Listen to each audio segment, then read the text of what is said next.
Hey everyone, in this video I'm going to show you how to set up Aweber and integrate it with Referral Run. So right now I'm in the Referral Run back office and I'm in the Autoresponder Setup tab. As you can see here, for Aweber I need a consumer key and a consumer secret. So what you're going to do is you're going to go over to this URL here, which is labs.aweber.com.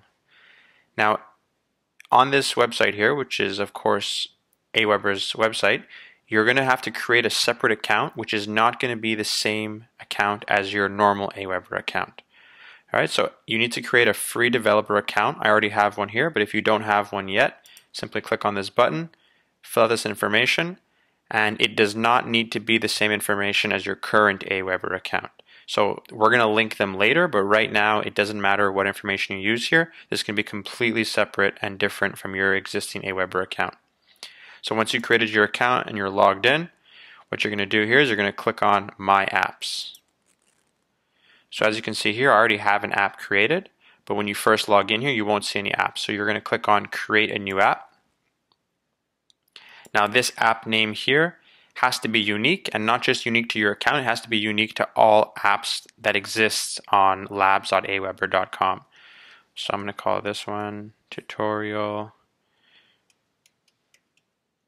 Alright, just made up a number, and for the description, author, and I don't need to include a website URL. I'm just going to leave it like this and click on Create a New App. So my new app is right here. This is the app that I just created, and as you can see here, what I have is the consumer key and the consumer secret. So I'm going to copy this, go back into Referral Run, paste the consumer key here, and then take the consumer secret, and same thing, paste it right here.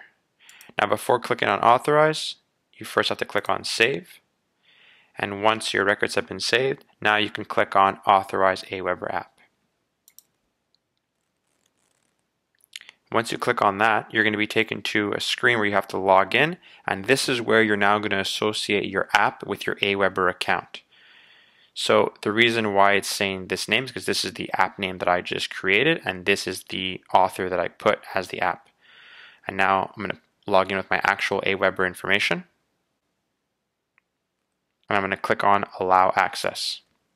Now this might take a few seconds, up to a minute or two even, to authorize, because this has to populate with all your current Aweber settings. So when you're at this step, just let it run and it will go through. There you go. So it just finished, and you can see here that Aweber app was authorized successfully.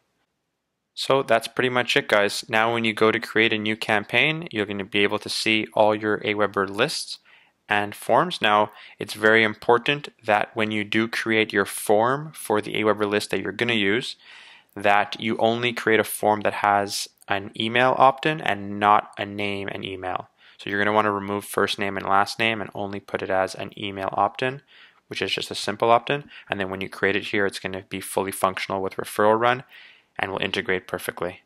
And lastly, if ever you create new list names and form names in Aweber and you cannot see them in Referral Run, all you'd have to do is click on Authorize Aweber App again, go through the same process, and it's going to repopulate with all the newest information that you have in your Aweber account. Alright, thanks for watching, guys. We'll see you in the next one.